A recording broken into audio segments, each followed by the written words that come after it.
因为我们劳工的纾困贷款一年都在年底办，那是劳保纾困贷款，那必须要有劳保年资的限制15年。好，那很多劳工他初入职场并没有到15年这样的条件，所以我们这一次是放宽，好，那让在职劳工或者是可以提出他有工作事实证明的劳工，每个人都可以免息1年贷款10万元，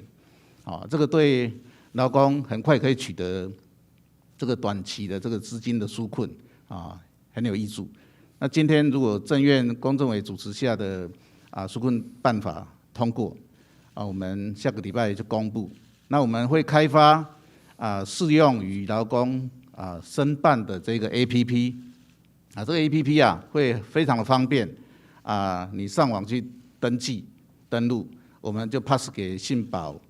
基金。那信保基金看过以后，他就 pass 给你想要申贷的银行，那银行那一端就开始做相关的这个程序。